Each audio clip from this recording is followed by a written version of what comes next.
아무 일도 하지 않는 죄는 성경에서 게으른 죄, 태만죄로 불립니다.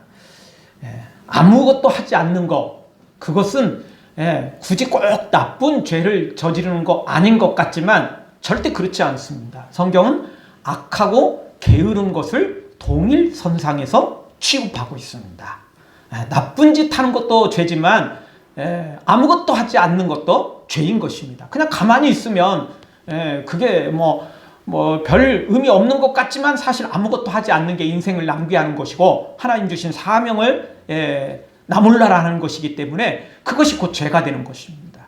우리 그 화단이나 밭이나 이런 거 보면 아무것도 안 하고 놔두면 어떻게 되죠? 잡초가 무럭무럭 자라나게 됩니다. 아무것도 안 했는데 그렇게 되는 거죠. 우리 인생이 그렇습니다. 아무것도 안 하면 사탄이 우리의 주인이 돼버리고 그래서 반드시 문제가 발생하는 것입니다. 아무 일도 안 해서는 안 되고 우리는 무언가를 해야 됩니다. 그런데 사탄의 일이 아니라 하나님의 일을 해야죠. 충성된 하나님의 사람으로서 일할 때 우리가 하나님 앞에 칭찬받을 수 있는 것입니다. 이 게으름, 악한 것, 이거 정말 우리에게 아주 치명적인 것이 될 수 있습니다. 근데 아무것도 아닌 것 같은데 그게 아무것도 아닌 게 아니기 때문에 문제가 생기는 것입니다. 그러니까 큰 잘못은 사람들이 좀 알기 때문에 주의를 하는데 작은 것은 소홀히 하기 쉽거든요. 근데 그 작은 것 때문에 문제가 발생할 때가 너무나 많습니다. 예전에 우리가 위성을 쏘아 올릴 때 미국에서 인공위성을 쏘아 올릴 때 이따금씩 폭발을 하기도 하고 또 이게 문제가 발생을 해서 큰 위기에 빠질 때도 있었는데 거기 내용들을 보면 나중에 그 뉴스거리들을 보면 대단한 큰 문제가 아니고 실제 알고 보면 어디 볼트 하나가 조금 문제가 있었다든가 아주 사소한 거 문제였다라는 거죠. 그러니까 무슨 엔진 자체가 중요한 엔진 자체가 큰 일을 벌였다라기보다는 알고 보면 별로 중요하지 않는 것 같은데 그게 이제 문제가 하나 생겨서 이제 그런 일이 벌어질 때가 종종 많다는 것이죠. 그런데 그런 것뿐만 아니라 우리가 이따금씩 뉴스에 무슨 큰 어떤 재해를 만날 때 보통 인재다라는 말을 쓰기도 합니다. 그게 뭐냐면 충분히 그걸 사고 안 나도록 만들 수 있었는데 사람들이 제대로 점검을 안 했다는 거예요. 사람들이 제대로 그것을 관리하지 않았다는 거죠. 그래서 이것은 재해가 아니고 인재다. 이런 말을 쓰는 것입니다. 하여튼 우리가 아무것도 하지 않는 거, 이 게으른 거, 태만한 거 이거 절대 가벼운 것이 아니라는 걸 알아야 됩니다. 가면 갈수록 영적인 태만이 심해지고 있습니다. 특별히 코로나를 핑계로 더더욱 이 영적인 태만이 심해지고 있습니다. 말 그대로 울고 싶은데 뺨 맞은 격으로 안 그래도 정말 세상 재미에 쾌락에 빠져가지고 세상 일에 바빠서 어떻게든 그냥 조금 줄여보려고 했는데 코로나가 마침 도와주는 바람에 이거 얼치구나 잘됐다 이렇게 생각하고 현장 예배는 나몰라라 하고 또 영상 예배로 하긴 하지만 처음에는 또 나름 앉아있는 것 같지만 영상 예배 하다가 화장실 가고 영상 예배 하다가 또 전화 받고 영상 예배 하다가 또 하고 그래서 요즘에는요 또 영상 예배도 많은 교회들이 이제 그렇게 하다 보니까 교인들이 너무 엉망으로 예배를 하거든요. 집에서 그냥 편하게 옷 입고 그냥 편하게 화장실 가고 그냥 전화 받고 할 거 다 하면서 마치 TV 보듯이. 근데 재밌는 드라마 볼 때는 절대 안 움직이거든요. 그렇잖아요. 중간에 선전하면 화장실 뿌랴뿌랴 갔다 왔다가 조금 늦으면 그냥 조금 늦었네 이러잖아요. 예배는 그렇게 하지 않는다는 거죠. 그래서 요즘에는 아예 화상 예배로 자신의 모습도 보이도록 이렇게 이제 예배하는 그렇게 준비를 하는 교회들이 늘어나고 있어요. 왜? 안 보이게 예배하니까 엉망으로 예배하는 거예요. 처음에는 조금 하는 것 같지만 나중에는 이상해지는 거죠. 그게 사람들의 모습인 것입니다. 사람들이 나빠서가 아니고 그게 사람들의 원래 모습이에요. 죄인이거든요. 죄성을 가지고 있기 때문에 우리가 그런 모습을 보일 수밖에 없는 것입니다. 하여튼 지금은 그래도 영상 예배라도 하고 있죠. 나중에 코로나가 다 종식된다 할지라도 많은 교인들이 현장 예배보다는 영상 예배로 하지 뭘, 그때도 했는데 뭐 이렇게 편하게 생각하고, 일 있으면 이제 뭐 그냥 놀러 가서 거기서 영상 예배 할게요 뭐 그러다가 나중에는 뭐 일 바쁘면 또 넘어가죠. 예. 점차 사람들은 그렇게 정당화시키고 합리화시켜서 자꾸 피할 길을 찾는 것이, 그게 사람들이라는 것입니다. 아담과 하와도 죄가 하나도 없었는데도 불구하고 사탄이 유혹하니까 먹음직하고 보암직하고 탐스러워서 어떻게 할 줄 모르는 거예요. 그러다가 선악과를 덥석 물어버리는 거 아니겠습니까? 많은 사람들이 그 동일한 길을 걸어간다는 것입니다. 그래서 히브리서 10장 25절에서는 이렇게 말하죠. 모이기를 피하는 어떤 사람들의 습관과 같이 하지 말고 오직 권하여 그날이 가까움을 볼수록 더욱 그리하자. 때로는 영상 예배도 필요합니다. 내 몸이 아픈데, 내가 지금 감기 증세가 있고 또 코로나 의심 증세가 있는데 뭐 굳이 나와가지고 다른 사람한테 피해 줄 게 없잖아요. 그러나 집에서 영상 예배를 한다면 바른 자세로 해야 된다는 거예요. 마치 여기에 나와 있는 것처럼 똑같이 말입니다. 왜? 우리는 사람 앞에서 예배하는 게 아니고 하나님 앞에서 예배하기 때문에, 여기서 예배하든 어디서 예배하든 간에 하나님 앞에서 예배하는 마음으로 서야지. 아무도 이제는 안 보네 여기서. 우리 가족뿐이네. 그것이 문제인 거예요. 즉 그것은 사람을 의식한다는 거잖아요. 사람도 의식해야 되지만 우리의 주 핵심은 누구예요? 하나님이죠. 하나님께 예배하는 거지 우리가 사람한테 예배합니까? 아니지 않습니까? 따라서 우리는 어떤 상황에서도 하나님 앞에서 예배해야 되고 하나님 앞에서 살아야 되고, 모이기를 패하는 이런 모습은 버리고 어떤 상황이 됐든지 간에 하나님 앞에서 믿음으로 충성해야만, 예배해야만, 헌신해야만 되는 것입니다. 갈수록 게으르지고 이 태만해지는 거, 이게 예배만 그런 것이 아닙니다. 말씀과 기도도, 전도와 봉사도, 헌신도 다 지금 가면 갈수록 태만해지고 있습니다. 게을러지고 있습니다. 세상 일에는 그렇게 부지런하면서도 영적인 일에는 갈수록 게을러지고 있는 것입니다. 사랑하는 성도 여러분, 마지막 때를 살아가는 이때 우리 더욱 정신을 차리고 절대 태만하지 않도록, 게으르지 않도록, 게으른 것은 곧 악한 것임을 기억하고 우리 주님 앞에 부지런히 충성하고 헌신하는 하나님의 사람들로 세워지기를 주의 이름으로 축원합니다. 자, 오늘 말씀 통해서 우리가 생각해 본 첫 번째 말씀은, 말씀을 더하거나 빼는 것은 구원에서 제외된다는 것입니다. 사실 하나님의 말씀을 완벽히 이해하고 가르칠 수 있는 사람은, 교회는 이 세상에 존재하지 않습니다. 즉 우리는 몰라서 더할 수도 있고 또 몰라서 뺄 수도 있다라는 것입니다. 어떤 분은 이 말씀을 근거로 글자 하나 더 붙였다고 막 난리를 벌이는 분도 있고, 또 글자 하나 뺐다고 그냥 난리를 벌이는 분들도 있습니다. 사실 오늘 말씀이 그런 말씀은 아닙니다. 예를 들어서 우리가 우리가 암송을 하다가 조금 더 하는 것들이 있어요. 그게 뭐냐면 자주 하는 것들이 있습니다. 수고하고 무거운 짐진 자들아 다 내게로 오라, 내가 너희를 쉬게 하리라. 이 말씀이 있는데, 이 말씀을 보통 많은 분들이 어떻게 하죠? 편이라는 단어를 거기다 집어넣죠. 그래서 너희를 편히 쉬게 하리라. 이렇게 많이 이해하는 때가 많아요. 그렇게 또 암송할 때가 많아요. 근데 이 편이라는 단어가 들어갔다고 이게 진짜 막 천국에서 제외될 만한 죄입니까? 그렇지는 않잖아요.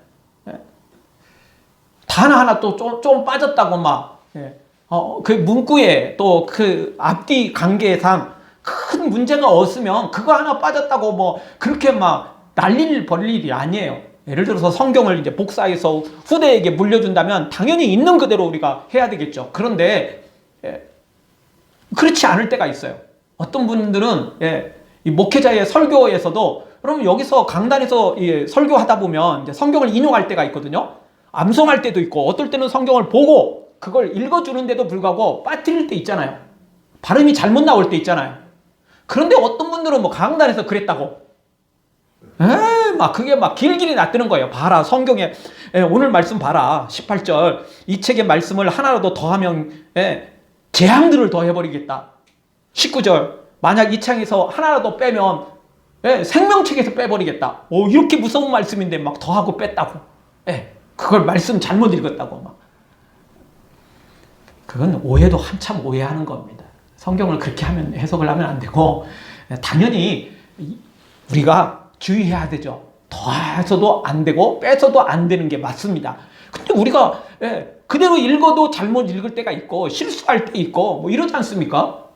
여러분 이따금씩 우리도 뭐 그냥 어떨 때는 내 이름 뭐 쓰려고 그러는데 갑자기 뭐 생각이 안 날 때도 있고 뭐 내 전화번호가 갑자기 뭐 몇 번이지 그래서 엉뚱하게 뭐 뒷번호를 이렇게 먼저 말하고 이럴 때도 있잖아요. 우리 솔직히 쓰다 보면 하다 보면 나도 모르는 사이에 그럴 때 있는 거잖아요. 그러니까 잠깐 실수로 또 말이 잠깐 헛나와서 발음이 좀 세서 그렇게 하는 것까지 말하는 것은 아닙니다. 그러니까 오늘 성경의 핵심은 뭐냐면 하나님의 말씀을 더하고 빼서는 절대 안 된다. 이 말씀은 이게 의도적으로 계획적으로 이것들을 악마의 편집을 통해서 이 말씀을 왜곡하는 걸 가리키는 것입니다. 그러니까 대표적인 게 결국 이단들이죠. 이단들은 성경을 어떻게 하죠? 여기서 한 구절, 여기서 한 구절, 여기서 한 구절 빼가지고 그 성경만 편집을 하는 거예요. 그래서 실제 성경이 가르쳐주는 거하고는 전혀 다른 내용이 나와버리는 거죠. 우리가 잘 아는 로마서 말씀을 보면 믿음은 들음에서 나고 들음은 하나님의 말씀이다 라는 말씀이 있죠. 근데 이제 그 단어만 빼면 그러니까 믿음은 많이 들어야 된다 이게 맞잖아요. 또 이 말씀이 전혀 틀린 게 아니에요. 또 이 말씀을 인용해서 그렇게 설교도 하고 우리도 또 그렇게 말하잖아요. 근데 그 말씀의 전체를 보면 많이 듣는다고 유익한 것이 아니다라는 거예요. 그 말씀의 핵심은. 당연히 들어야 믿음이 생기고 안 들으면 믿음이 안 생기는데 그럼 많이만 들으면 다 하냐? 절대 그렇지 않다는 거예요. 그 내용 뒷구절까지 다 합쳐서 보면 그 내용의 핵심은 뭐냐면 많이 듣는다고 다가 아니고 들었으면 제대로 듣고 제대로 순종하자 그 말씀이에요. 그러니까 그 말씀은 맞는데 그 말씀만 떼어놓고 강조하면 안 돼요. 뒷말씀이 더 중요해요. 이스라엘 백성들은 말씀을 안 들어서 믿음이 없었나요? 그들은 외우잖아요. 어렸을 때부터 통째로 외우게 만들잖아요. 외울 정도인데 얼마나 많이 들었겠어요. 남이 가르쳐줘서 듣고 자기가 외우느라고 듣고 얼마나 많이 들었겠어요. 근데 믿음은 안 생겼어요. 믿음은 엉터리였던 거잖아요. 그러니까 중요한 것은 뭐냐면 일단 들어야 믿음이 생기지만 많이 듣는다고 무조건 듣기만 한다고 믿음이 생기는 건 아니에요. 믿음을 들었으면 제대로 순종해야죠. 그래야 믿음이 진짜 믿음이 생기는 거 아니겠습니까? 그러니까 성경을 따로따로 띄우면 안 돼요. 우리가 잘하는 666 그것만 띄우면 안 되잖아요. 그리고 또 뭐 몇 명만 뭐 천국에 들어간다? 신천지처럼 뭐 그렇게 들어가는 겁니까? 아니죠. 그 뒷내용에 보면 뭐가 나오죠? 흰 옷을 입은 큰 무리들이 나오고 있어요. 그러니까 앞구절만 성경을 딱 떼서 읽으면 안 돼요. 뒷구절까지 다 읽어야죠. 14만 4천 명만 나오는 게 아니라 뒷구절에 흰 옷을 입은 하나님의 예복을 입은 큰 무리들이 또 함께 있어요. 그 앞부분은 그냥 숫자상 상징적으로 나온 단어이고 이스라엘 전체를 가리키는 단어이고 뒷부분에 흰 옷을 입은 하나님의 예복을 입은 큰 무리들이 있다는 거죠. 그러니까 그렇게 띄어서 딱 뒷구절 아는데도 불구하고 그 구절만 띄어서 이단들이 그렇게 편집을 해요. 말 그대로 악마의 편집이죠. 악마의 편집. 오해를 불러오게 뒷구절은 싹 빼버리는 거예요. 누군가 연설을 했는데 앞부분 인용한 거 그것만 그냥 뒷부분은 싹 빼버리고 이렇게 악마의 편집을 하는 거죠. 그것과 똑같은 것입니다. 그래서 베드로후서 1장 20절에 보면 이런 말씀이 있죠. 먼저 알 것은 경의 모든 예언은 사사로이 풀 것이 아니다. 절대 사사로이 풀어서는 안 된다. 예언은 언제든지 사람의 뜻으로 낸 것이 아니요 오직 성령의 감동을 입은 사람들이 하나님께 받아 말한 것이다. 성령으로 받아서 성경을 기록했기 때문에 읽는 사람도 성령으로 읽어야 되고 해석도 성령으로 해석을 해야 되는 거예요. 네. 그렇지 않으면 반드시 이 문제는 큰 문제가 되는 거죠. 또 베드로후서 3장 16절에도 이렇게 우리에게 경고를 하죠. 그 중에 알기 어려운 것이 덜어 있으니 무식한 자들과 굳세지 못한 자들이 다른 성경과 같이 그것을 억지로 풀다가 스스로 멸망에 이르느니라.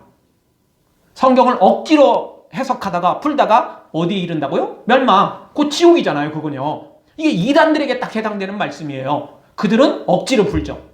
자기가 원하는 대로 풀죠. 자기가 원하는 기준이 있는데 그 성경만 갖다가 하는 거죠. 이런 이단들이 세상에 많고요. 또 교회 안에도 이런 사람들이 의외로 많아요. 옛날 부흥사들 보면 성경을 이상하게 해석을 할 때가 많아요. 앞뒤 구절 안 가리고 그냥 한 구절만 빼가지고 그냥 본인도 알면서 어거지로 해석하는 경우가 있죠. 합리화시키고 정당화시켜서는 안 되는 것입니다. 돼지 눈에는 돼지밖에 안 보인다고 자꾸 그런 식으로 해석은 안 됩니다. 그런데 일반 성도들도 그런 때가 많아요.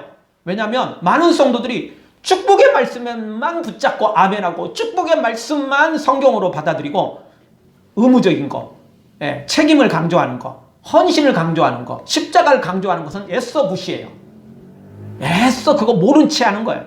그리고는 오직 축복의 말씀만 그냥 아멘, 축복의 말씀만 붙잡는 거죠. 아니에요. 성경은 창세기부터 요한계시록까지 전부 하나님의 말씀으로 받아야 되고 나한테 부담되는 말씀도 받아야 되고 아니 부담되고 내가 잘 못하는 거 더 집중적으로 해야 되는 거 아니겠습니까? 잘하는 것은 뭐 특별히 안 가르쳐줘도 잘 아는 것은 내가 굳이 안 배워도 그건 너무 잘 알고 있으니까 그거 강조하지 않아도 되는 것입니다. 사랑하는 성도 여러분, 성경 한두 구절만 요절만 외우지 마시고 문단 전체를 보시고 그 장 전체를 보시고 그 성경 한 권 전체를 보고 또 더 나아가 성경 창세기부터 요한계시록까지 전체의 그 의도를 제대로 파악하고 또 제대로 이해하는 우리가 돼야 되는 것입니다. 특별히 내가 약한 부분을 빼놓지 마시고 조금 부담스럽다고 이거 애써 넘기지 마시고 하나님의 말씀이면 무엇이든지 다 아멘하고 받아들여서 순종하여 온전히 하나님의 칭찬을 받는 또 하나님 준비한 모든 복을 받아 누리는 하나님의 사람들 되어지길 주의 이름으로 축원합니다. 따라서 하겠습니다. 성령으로 받은 말씀, 성령으로 풀겠습니다. 네, 그래야 됩니다. 성령으로 이 성경이 쓰였기 때문에 우리가 성령으로 해석을 해야 됩니다. 성령으로 풀어야 되는 것입니다. 요즘 뭐 핸드폰 이거 뭐 다 여러분 잠금장치 하고 다니시잖아요. 그렇죠? 지문으로 잠금장치를 하든지 패턴으로 잠금장치를 하든지 번호로 잠금장치를 하든지 어떻게 풀어야죠? 그거 한 대로 풀어야 돼요. 지문이 돼 있는데 뭐 패턴하고 막 번호 찍는다고 뭐 그 난도 없지만 그런다고 되는 겁니까? 아니죠. 패턴이 돼 있는데 막 열심히 지문 막 하겠다고 하면 됩니까? 안 되는 거거든요. 방법이 있는 거예요. 성령으로 성경이 쓰였기 때문에 성령으로 풀지 않으면 성령으로 읽고 성령으로 해석하지 않으면 절대 제대로 해석이 나오지 않는 거예요. 사랑하는 성도 여러분, 성령으로 성경이 쓰여졌으니까 우리도 성령으로 읽고 성령으로 해석하고 성령으로 은혜 받고 성령으로 순종해서 이 온전한 말씀을 더 아름답게 만들어가기를 주의 이름으로 축원합니다. 두 번째 주시는 말씀은 예수님의 재림을 소망하며 살아야 된다는 것입니다. 이 마지막 때 우리가 예수님의 재림을 소망하지 않으면 큰일 난다는 것입니다. 오늘 성경 보니까 내가 속히 오리라 주님이 말씀하셨는데 우리가 이미 요한계시록 말씀을 살펴본 대로 앞부분에서부터 속히 오리라는 이 말씀은 여러 번 등장했습니다. 그렇죠? 예수님께서 여러 번 등장하셨어요. 여러 번 말씀하셨다고요. 내가 속히 오겠다. 속히 오겠다. 이미 살펴본 것처럼 지금 뭐 2000년이 지났는데도 예수님의 재림이 없으니까 이 말씀이 너무 이루어지지 않는 것처럼 이제는 뭐 기다리다가 포기해가지고 이제 아닌가 보다. 뭐 이러는 사람들이 갈수록 늘어나고 있습니다. 세상은 뭐 두말할 것도 없이 교회 안에서조차 이제 이 말씀에 대해서 아닌가 보다 포기하고 지쳐버리는 나가 떨어진 사람들이 한둘이 아닌 것입니다. 그러나 기억해야 됩니다. 여러분 성경을 전체를 보자고 그랬죠? 내가 속히 오리라 이 말씀만 붙잡고 속히 안 왔네. 2000년이나 지났는데 이거 뭐 정 안 되는 말이다. 이거는 뭐 그냥 예수님이 한번 그냥 어설길에 그냥 하신 모양이다. 이렇게 해석은 안 된다는 겁니다. 마태복음에 보면 이 말씀과 또 견주어 우리가 생각해 볼 말씀이 있는데 마태복음 24장 44절 이러므로 너희도 예비하고 있으라 생각지 않은 때 인자가 오리라. 언제 오신다고요? 생각지 않은 때. 생각지 않은 때가 언제일까요? 믿음의 사람들이라면 교회 안에서는요, 이게 속히 오리라는 이 말씀이 초대교회는 더 강했고요. 갈수록 희미해지는 거죠, 지금. 왜냐하면 속히인데 이게 2000년 가까이 되는 거니까 갈수록 희미해질 수밖에 없어요. 근데 이 마태복음 말씀 보면 언제 오신다? 생각지 않은 때. 갈수록 생각이 희미해지고 있어요. 당연히 지금 같은 때 아니에요? 그리고 앞으로 더 희미해지지 않겠어요? 그런 때 오신다는 거예요. 그러니까 이 말씀을 보면 예수님은 속히 준비하고 있고 예수님은 미루는 게 아니고 속히 오시지만 예수님의 때가 있는데 그때는 생각지 않은 때라는 거예요. 통계 조사를 봐도 지금은요, 예수님의 부활 이것에 대해서 교회의 거의 반절 가까이가 40% 이상이 부활을 재림을 제대로 안 믿고 있어요. 뭐 천국은 나름대로 믿는데 그 구체적인 예수님의 그 재림 사건, 구름을 타고 천국 천사들과 함께 이 땅에 내려오는 이 사건을 안 믿고 있다는 거예요. 40% 가까이 가요. 아니 40%가 넘는 걸로 제가 기억나는데 그렇게 많은 사람들이 교회 다니는 사람들 그 많은 사람들이 안 믿고 있어요. 그러니 이게 진짜 생각지 않은 때에 예수님이 오신다는 말씀이 지금 사실 지금 오셔도 이 말씀은 그대로 성취되는 내용이에요. 따라서 오늘 우리는 지금 이런 때 우리는 너무 성급해서도 안 되지만 너무 느긋해서도 안 됩니다. 우리 처음에 게으른 거 안 된다고 그랬습니다. 태만죄 안 된다고 그랬습니다. 그거 죄라는 거 아셔야 됩니다. 재림도 똑같습니다. 너무 성급하게 기다려서도 안 되지만 지금까지 예수님 재림하시지 않는 거 보면 우리 때에도 그거 없을 것 같아. 설마. 그러나 그 설마가 사람 잡을 수 있습니다. 생각지 않은 때 예수님이 오실 수 있다라는 것입니다. 오늘 우리는 다시 한번 바로 이 성경의 말씀들을 전체 요약할 때 지금이 더 큰 위험의 시대임을 왜? 교회 안에서 재림을 희미하게 생각하고 또 잊어버리고 이제는 포기하고 지쳐버린 이때 더 위험한 때임을 더 말씀이 성취될 때임을 기억해야 됩니다. 이사야 28장 16절에 보면 이런 말씀이 있습니다. 그것을 믿는 이는 다급하게 되지 아니하리로다. 너무 성급하게 생각하지 말라는 거예요. 성급하게 생각하고 지쳐버리면 안 돼요. 속히 오려는 말씀 이미 우리가 그 말씀을 너무 그 단어만 생각하면 안 되는 거죠. 왜냐하면 또 사도 베드로는 우리에게 어떻게 말씀을 전해주고 있습니까? 하나님에게는 하루가 1000년 같고 1000년이 하루 같다는 거예요. 그러니까 2000년 생각하면 대단히 길지만 이틀 생각하면 아무것도 아니잖아요. 그렇죠? 이틀 생각하면 너무 쉽잖아요. 그러니까 우리로서는 이 내용이 쉽게 이해될 수는 없다는 거예요. 그래서 성령으로 해석을 해야 된다는 거예요. 성령으로 해석하면 언제든지 깨어 있어야 된다. 정신을 차리고 깨어 있어야 된다. 이 말씀이죠. 그리고 그거보다 더 중요한 건 하나님은 모든 영혼이 구원받기를 원하시니까 단지 그냥 가만히 앉아있고 예수님 오시옵소서 이렇게만 되는 게 아니고 빨리 말씀대로 순종하고 나도 헌신하고 전도하고 복음을 전해서 하나님의 나라가 임하도록 우리가 하나님의 사명을 감당할 때 진짜 예수님의 재림을 기다리는 것이라는 거죠. 우리 20절 우리 한 목소리로 한번 다시 한번 읽겠습니다. 이것들을 증거하신 이가 가라사대 내가 진실로 속히 오리라 하시거늘 아멘 주 예수여 오시옵소서. 아멘. 우리는 예수님의 재림을 항상 기다려야 됩니다. 예수님은 속히 오시겠다고 했고 우리는 어떤 대답을 해야 된다는 겁니까? 아멘 주 예수여 오시옵소서. 아멘 주 예수여 오시옵소서. 이게 이제 마라나타입니다. 우리가 찬양할 때 한 거죠. 마라나타는 단어가 이 해석이 뭐냐면 주 예수여 오시옵소서 이것입니다. 사실 우리가 너무 힘들면 주님 저를 빨리 천국으로 데려가 주세요. 또 다른 말로는 주님 빨리 재림해 주세요. 이건데 힘들어서만 그런 기도만 해서는 안 되고 내가 잘 나갈 때도 좋을 때도 이 기도는 놓쳐서는 안 됩니다. 이 기도 놓쳤다가 큰일 날 수 있습니다. 왜? 생각지 않은 때 예수님 오시면 큰일 나잖아요.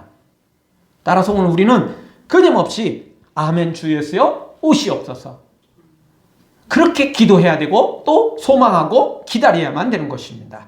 마라나타 마라나타 아멘 주 예수여 오시옵소서. 기도해야 되고 소망해야 되고 우리의 간절한 기도의 제목이 되어야 되는 것입니다. 사랑하는 성도 여러분, 마라나타 아멘 주 예수여 오시옵소서. 항상 기도하고 힘들 때만 기도하는 게 아니고 너무 괴로워서 막 정말 그럴 때만 기도하는 게 아니고 언제 어느 때든지 예수님 오실지 모르시니까 재림 날짜가 눈앞에 다가왔으니까 아멘 주 예수여 오시옵소서 항상 기도하고 기다리고 준비하는 우리 모두가 되어지기를 주의 이름으로 축원합니다.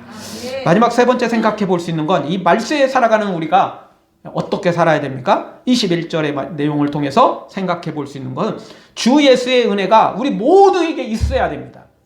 그 은혜를 기다려야 된다는 것입니다. 은혜가 없이는 말씀을 더하거나 빼는 거 이 함정에 빠지고 은혜가 없이는 예수님의 재림을 제대로 기다릴 수도 없다라는 것입니다. 자, 앞부분에 우리가 성경은 성령의 감동으로 기록됐다고 그랬죠. 따라서 우리는 성령의 감동으로 역시 읽어야 되고 성령의 감동으로 해석을 해야 된다는 말씀도 드렸습니다. 그런데 이 요한계시록의 이 마지막 성경의 마지막 구절로 21절의 내용이죠. 21절을 우리 한 목소리로 다시 한번 읽겠습니다. 주 예수의 은혜가 모든 자들에게 있을지어다. 아멘. 왜 이 말씀이 마지막 말씀으로 나왔을까요? 어떻게 보면 20절 말씀이 더 마지막 말씀으로 딱 깔끔하게 끝내기 너무 좋잖아요. 아멘 주 예수여 오시옵소서. 이러고 끝내면 조금 더 여운도 남고 뭔가 좀 클라이막스 같지 않나요? 그런데 이렇게 끝내지 않고 21절을 추가하죠. 주 예수의 은혜가 모든 자들에게 있을지어다.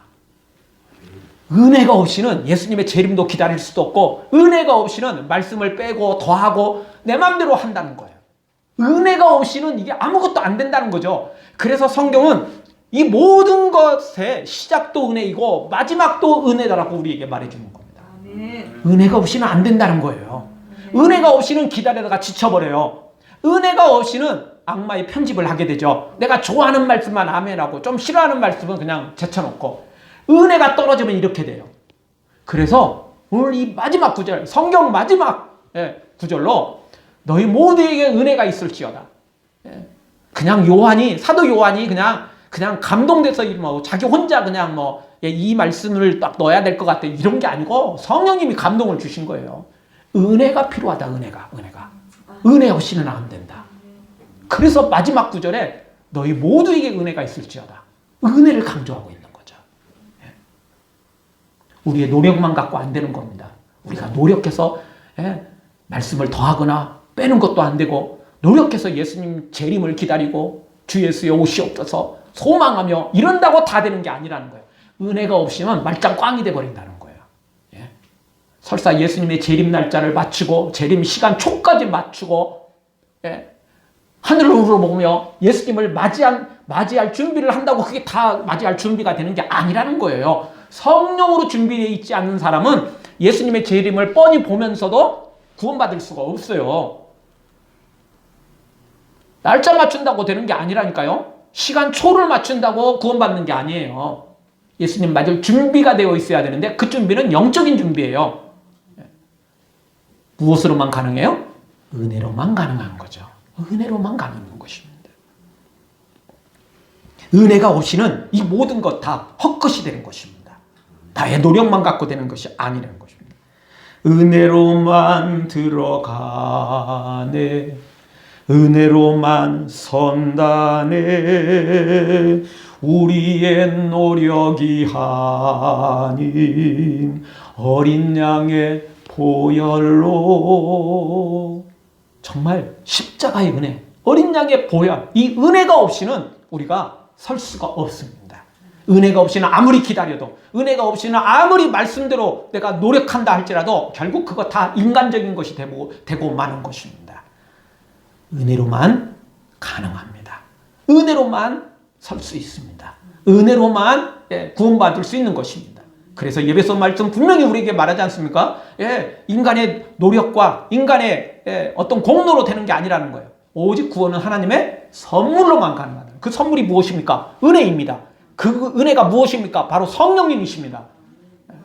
우리 모두 하나님의 은혜를 사모하고 그 성령님을 사모해서 우리 모두 성령으로 말씀을 읽고 듣고 성령으로 또 재림을 준비하고 성령으로 살아서 하나님이 원하시는 완벽한 자격을 갖춰 예수님 재림하실 때 우리도 함께 천국에 구름을 타고 함께 올라가고 예수님의 손을 붙잡고 예수님의 품에 안겨서 예수님과 함께 영원한 천국에서 살아가는 복된 주의 백성들 되어지길 주의 이름으로 축원합니다. 아멘. 기도하겠습니다.